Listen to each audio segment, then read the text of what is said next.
Hoje tenho a honra de receber Maurício Valente, fisioterapeuta, criador da reprogramação biológica, e está comigo no Vida Sem Filtro para a gente falar, sobre essa temática. Lugar de bebê é perto da mãe. Maurício, bom dia, bem-vindo. Bom dia, Liz. Muito obrigado, viu? Muito feliz de estar aqui contigo. Bom, esse teu vídeo teve muitas visualizações, a gente entende, o quanto esse assunto divide opiniões, E no início do seu vídeo você fala sobre a separação que o bebê sente já após sair, da barriga da mãe, após o nascimento. O bebê sente, então, esse distanciamento da mãe após o parto? Perfeitamente, Até porque é um padrão dos nossos hospitais, já causar um pouco essa separação, Normalmente tira o bebê da mãe, aí vai pesar, vai fazer uma série de exames, Então, já acontece uma separação aí. A questão é que o bebezinho, ele leva um tempo, tá? Tem estudos que mostram até cerca de 9 meses para a criança entender que ela realmente nasceu. A gente chama de gestação extraútero, extrauterina. É uma forma de gestação, só que agora fora do útero. Então ele leva um tempo, o bebê, para entender que ele nasceu. E nesse processo, Elis, a gente, no que a gente se baseia, a gente fez esse vídeo, você acompanhou lá, tem muita gente a favor, muita gente que se posicionou contra, mas eu gosto de explicar no que a gente se baseia, A gente se baseia num princípio muito básico, As pessoas me falam, mas isso é uma questão psicológica, isso é uma questão biológica. Eu sinto que no início da vida é sempre uma questão bem biológica, antes da questão psíquica, Uhum. Então, o que a gente aprende nos mamíferos? Eu já fiz, por exemplo, adoro cachorro, sempre tive animais. Já fiz parto de várias cadelas minhas assim. É incrível, depois que os bebezinhos nascem, todo mundo do mamífero, todo ser mamífero, os filhotinhos ficam muito grudados com a mãe. O contato é algo fundamental. Tem trabalhos hoje científicos mostrando que até a inteligência, a cognição, quando se tem o contato correto no início da vida, a pessoa é outra pessoa a nível de maturidade, a nível de equilíbrio mental, a nível de inteligência emocional, inteligência cognitiva. Então, assim, a parte do contato é uma coisa que eu levo muito em consideração. Baseado no quê? Somos mamíferos. Mamíferos precisam de contato. Então, um bebezinho, inclusive lá no Reels, o vídeo é um pouco curto, Então, as pessoas não acompanharam o raciocínio inteiro e está tudo certo. Então, que bom, Eu te agradeço muito esse convite de estar aqui. Para a gente ampliar, esse assunto. Tirar os detalhes, é muito importante. Vamos até para a polêmica principal. Alguns profissionais defendem que assim que o bebê nasce, ele deve ir direto para o quartinho dele, E claro que isso não funciona para todo mundo. Se o bebê tiver uma cólica, a mãe tem que levantar o tempo inteiro, acaba muitas vezes levando para o quarto dela. E está tudo bem. Mas qual é o momento, segundo você que é um estudioso, ele deve ir direto para o quartinho dele? Ele pode ficar com a mãe e está tudo bem? O que será legal para que ele se torne um adulto, também muito carinhoso, que teve esse acolhimento nessa fase da vida? Perfeito, Elis. A gente defende, por acreditar nas questões biológicas, veja, eu não sou psicólogo, estudo bastante várias coisas, mas não sou psicólogo, mas eu... Biológico, exatamente. Isso precisa ficar claro. Eu estou me apegando nas questões e nos meus estudos que tenho dentro da biologia, do estudo do comportamento biológico, a etologia animal, que é o estudo do comportamento dos animais, dos mamíferos. Então, muito bem. Baseado nisso, o que eu acredito? Bebê que nasceu, o lugar de bebê é perto da sua mãe. É perto, é contato. Muito bem. Eu tenho 3 filhos. Meus 3 filhos foram cama compartilhada, que é um assunto polêmico, muita gente não gosta. Só que aí é que está o detalhe. Não é por um longo tempo. Então, assim, lá no Reels teve gente que colocou, mas o meu... Então, que legal ouvir esse vídeo, porque o meu tem 11 anos e ainda dorme comigo. Não é isso que eu estou falando. Não é isso. É bebê. É contato, é recém-nascido. Então, o que eu considero? Como são 9 meses de gestação extrauterina, então eu considero esse prazo, 1 ano e meio, um prazo bem interessante para um bebê ainda ficar próximo de sua mãe. Aí outras coisas que vieram lá, mas é perigoso, já fiquei sabendo de um caso que matou. Veja, gente, vocês não precisam pôr na cama. Existem aqueles Moisés meia-lua, que você coloca do ladinho da mãe, né? A doutora Eleanor Madruga Luzes é uma psiquiatra médica, reside no Rio de Janeiro. Ela tem um trabalho, ela é PhD, pós-doc e tal. Ela é uma mulher muito estudada na ciência do início da vida. Então ela fala que ela já acompanhou vários casos de morte súbita, porque a criança perde o ritmo do coração da mãe. Olha que sério isso. Ela é uma pesquisadora. O trabalho dela está na internet, é só vocês procurarem. Então, assim, ela fala que a criança ela se regula muito com a mãe, com a temperatura e com o coração. Recém-nascidos. Agora, seu filho está com 5 anos, aí o lugar dele não é mais no seu quarto. Não é mais. Aí já tem outros conflitos envolvidos. Limite também. E pôr os limites também. Então, assim, meus 3 filhos, a gente dividiu na cama. Tá tudo certo. Ah, mas eu tenho medo de rolar em cima. Meu marido é pesado e ronca e dorme profundo. Tá tudo bem. Compra o Moisés meia-lua, põe do seu lado, se você não colocar Eu tinha na cama. um bercinho de aramado, gente, que era da família do meu cunhado, e esse bercinho passou para todo mundo, e daí você abaixava a lateral. Então, ele era a extensão da minha cama. Perfeito. Meus bebês sempre ficaram ali do meu ladinho, eu colocava a mão para ver se está respirando, porque mãe é assim, né? Isso, Que quer saber se está tudo bem o tempo inteiro. Então, os meus também, depois foram para a cama, enfim. Também sou daquelas que entende que o contato, que acolhimento é o melhor. Podem discordar de mim, tá? Que todo mundo pode discordar. Inclusive, vão mandando a sua opinião aí. Como é que foi a educação dos seus filhos? Como é que foi na sua casa? Se a criança foi para sua cama? Até que idade dormiu junto? Mas agora a gente ia para outro ponto, né? Impor limites para essa idade também é importante. Se essa criança continuar na cama por muitos anos, muito apegada aos pais, isso também pode trazer alguma consequência emocional para ela no futuro? Uma insegurança, não sei? É natural. O que eu percebo nas minhas clínicas, e até por experiência, eu tive 3 filhos, então eu fiz igual com os 3, tá? Então, o que a gente sente, Elis? A gente sente assim, o que faz a criança se apegar num quarto de um pai, por exemplo, vamos falar que você vai fazer um projeto de ficar com o teu filho, biologicamente, até 1 ano e meio, 1 ano ali no quarto com você, acolhendo esse bebê e tal. O que faz a diferença se ele vai começar a se acostumar num quarto ou não, é uma coisa que se chama segurança. Para ele começar a desenvolver essa autonomia, né? Desde pequenininho isso já começa. Então aí vem a pergunta, como estão os pais, né? Como estão os pais? Por quê?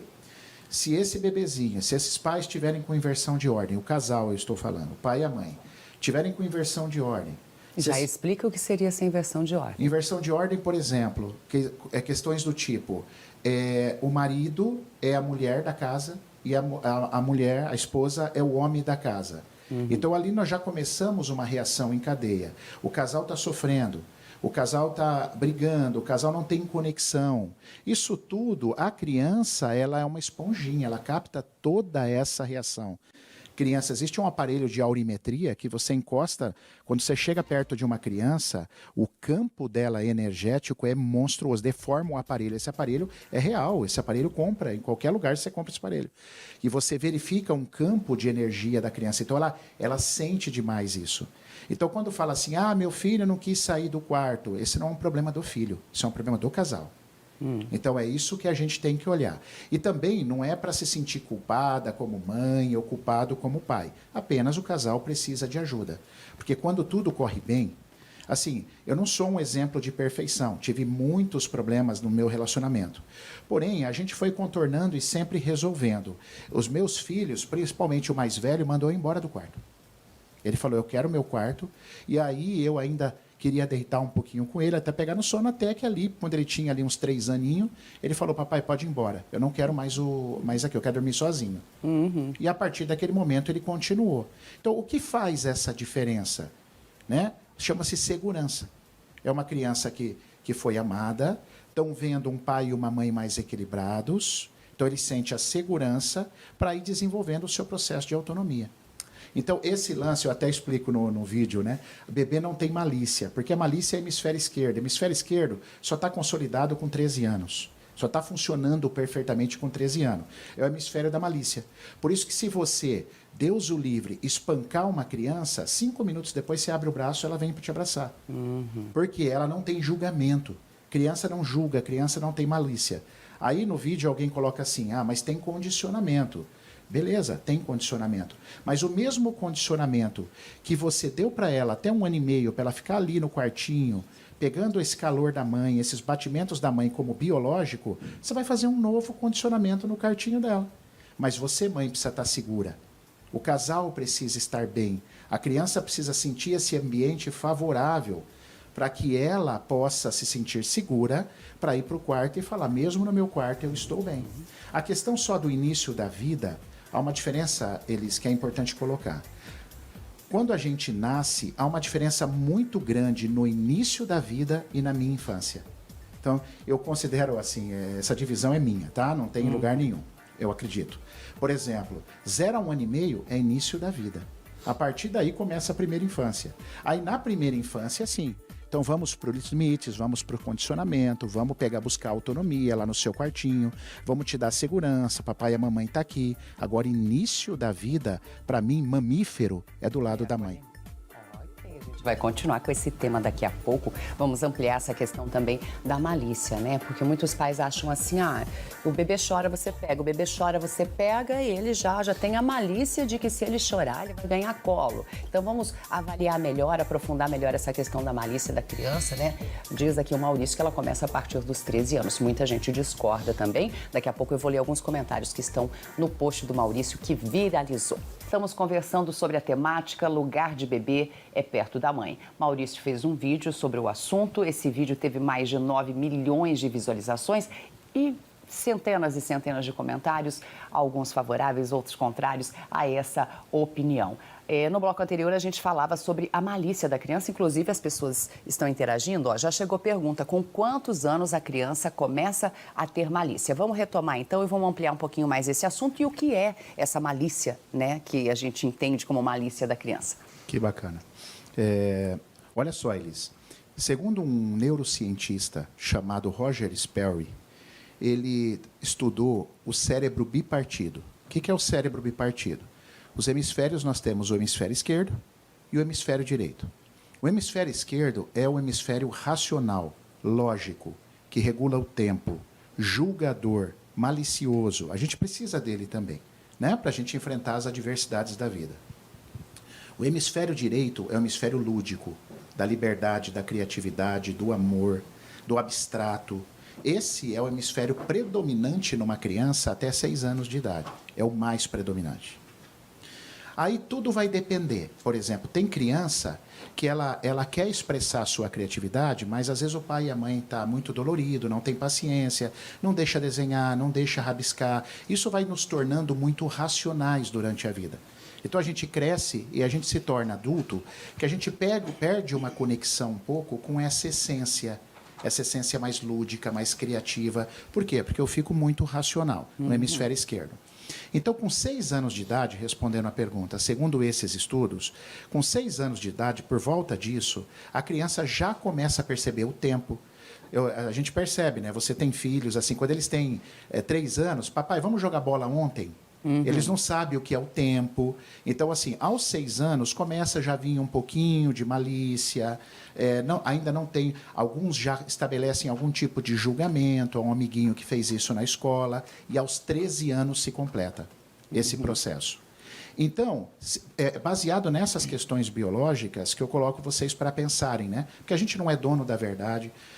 Como a Elis disse, eu sou só um estudioso, apaixonado por fisiologia, apaixonado pela mente, pela vida. Venho contribuindo com pessoas e dentro do meu consultório, e principalmente com a minha família, porque tudo começou com a minha própria família, essas buscas, né? Então, assim, é por isso que o bebezinho ali, até 1 ano e meio, eu não tenho a mínima preocupação de ele ter qualquer processo de malícia ou se acostumar de forma nociva, pelo fato de estar ali perto da mãe, sentindo o cheiro da mãe, o contato da mãe, percebendo os batimentos da mãe com essa sensibilidade, né? Agora, a partir de 2 anos ali, é legal já ir condicionando no quartinho, mas o casal tem que estar muito equilibrado, porque a partir dos 6, então, a malícia começa suavemente, o julgamento, e a partir dos 13, isso é muito forte. Por isso que a gente escuta a expressão, Eli, sabe a adolescência rebelde? Por que fala assim, adolescência rebelde?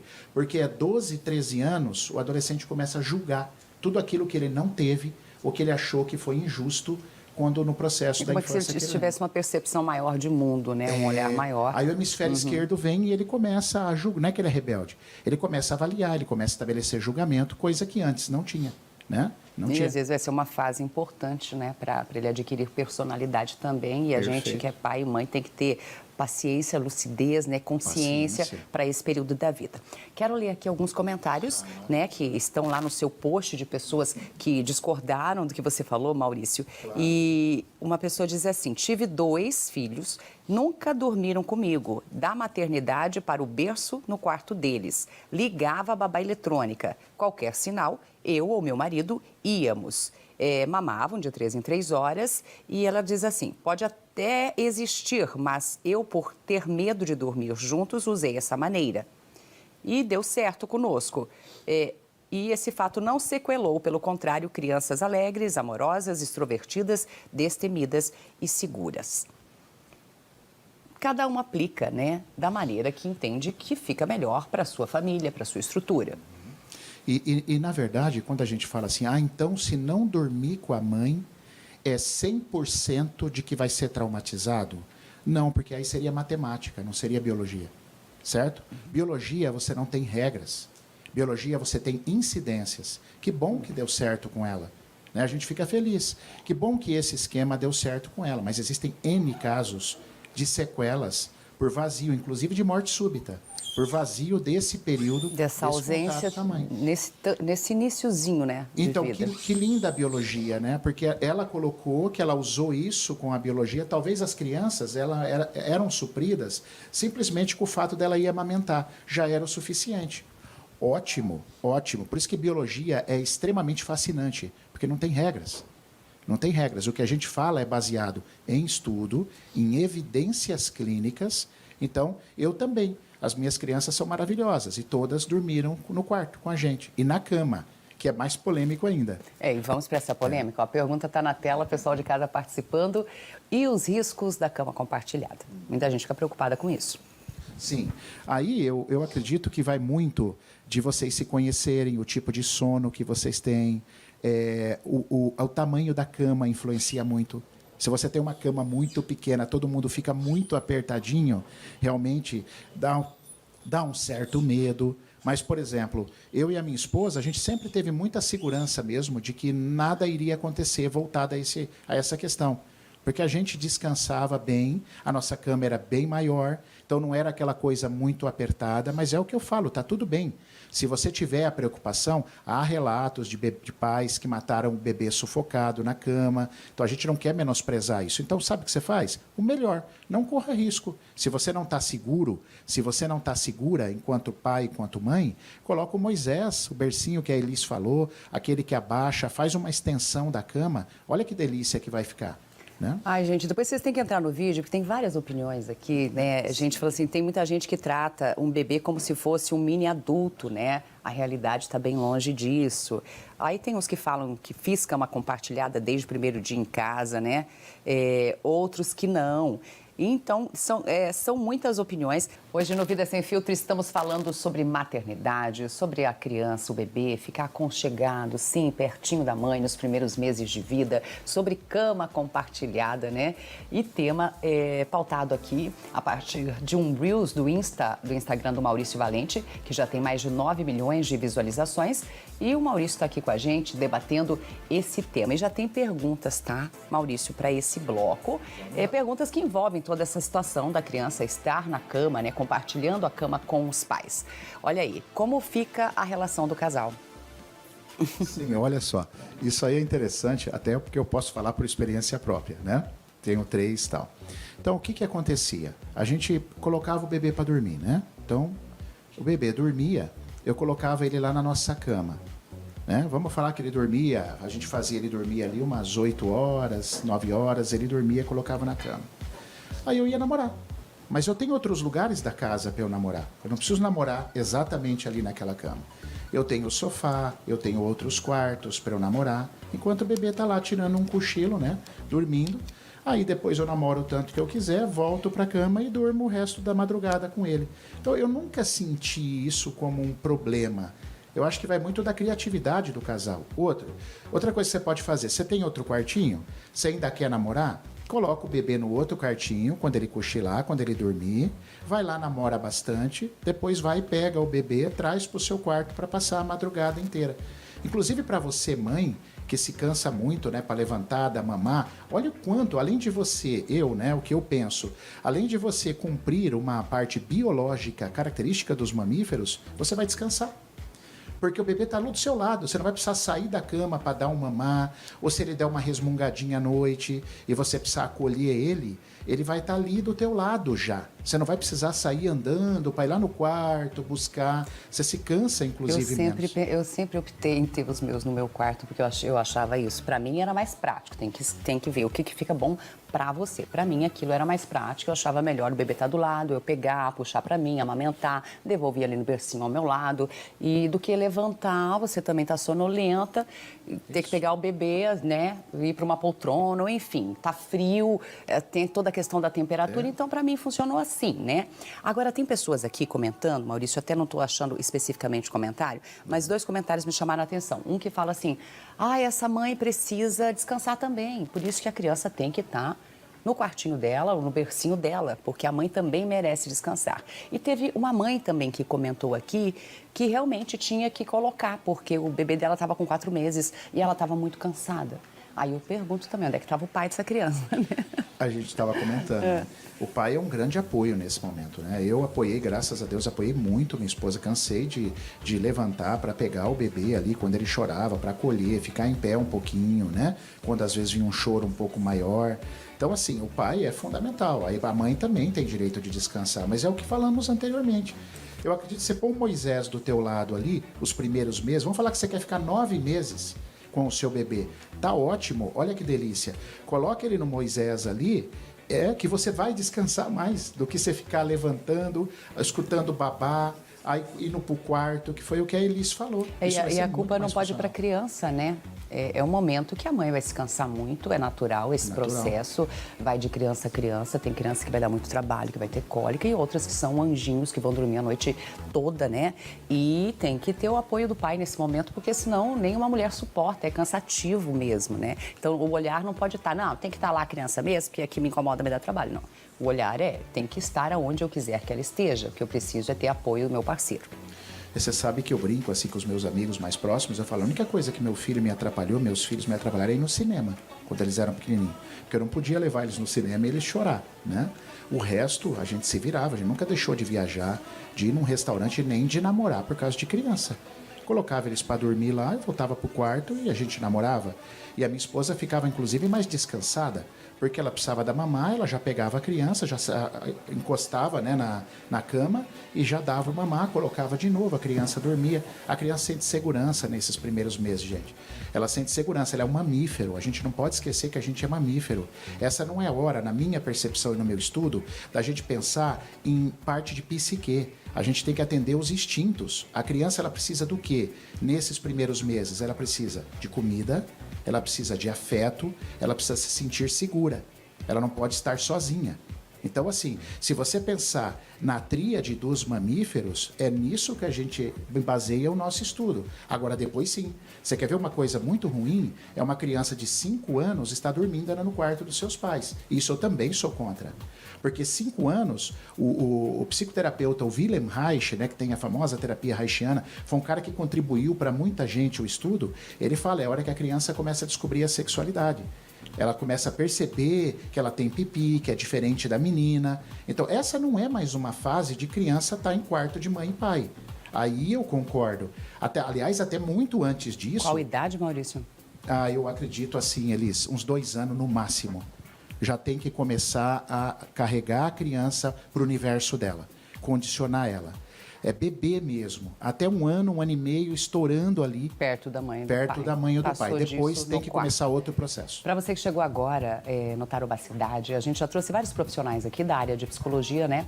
Que indicam que a criança saia da maternidade e vá direto para o berço, no seu quarto já tem o seu espaço.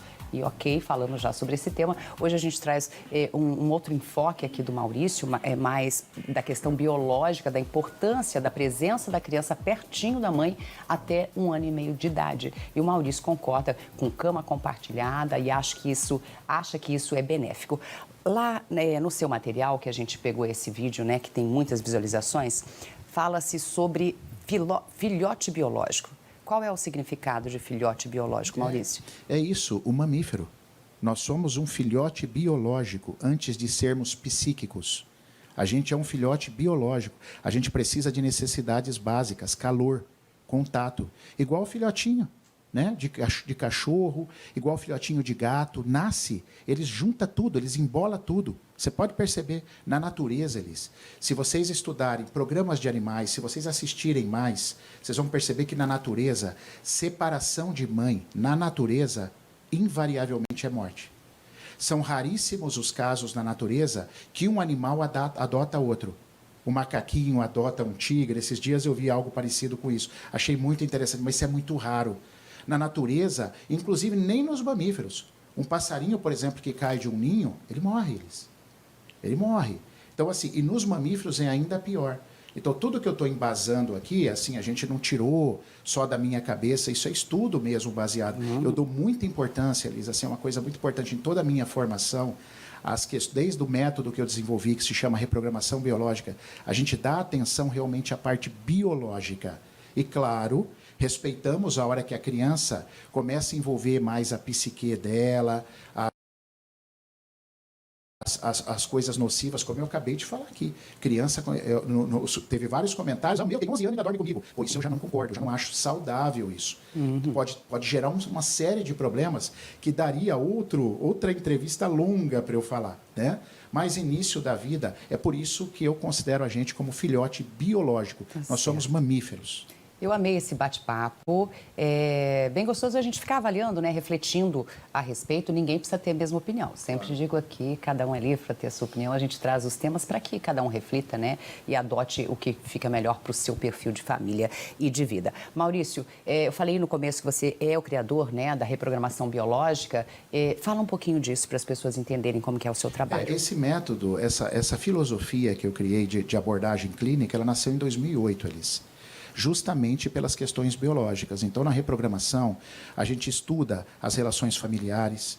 Na reprogramação, a gente estuda todas as manifestações físicas, como programas biológicos. Então, uma pessoa tem uma cistite, a gente começa a dar uma outra percepção para a pessoa que faz a formação, de que a cistite não é necessariamente só uma doença por uma doença. Ela tem um significado. O sistema autonômico, quando ele entra em colapso, ele cria fugas. O que é um colapso de sistema autônomo? Cara, eu recebi tanta pancada, tanto trauma, tanta pancada na cabeça, emocional, que o meu corpo chega uma hora que ele não consegue reage se corregular. fisicamente. E às vezes você tem um equilíbrio emocional, né? Mas e entende que está equilibrado, só que às vezes o seu organismo está refletindo tudo aquilo que você está vivendo. E a reprogramação biológica, ela ajuda no sentido também emocional? Totalmente, porque aí você conhece o teu corpo, você aprende as ferramentas para lidar com isso, e não é só você, para lidar com o próximo, para lidar com o teu filho, para lidar com as pessoas que você ama, irmãos, família, e consigo mesma, né? E detalhe, não precisa ser da área de saúde para estudar isso, tá? Qualquer pessoa, porque esse é um conhecimento a serviço da vida.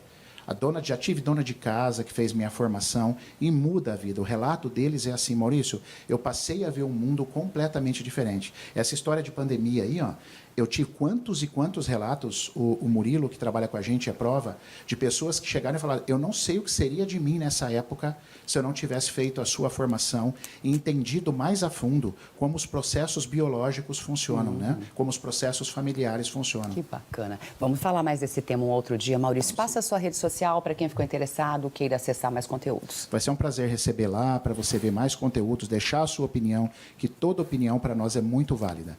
Inclusive, a Elis falou, nós estamos vivendo um mundo de descompensação, parece que as pessoas não podem divergir mais de opinião, e lá no perfil, não. Lá no perfil, a sua opinião é bem recebida, tá? @Maurício Valente Oficial.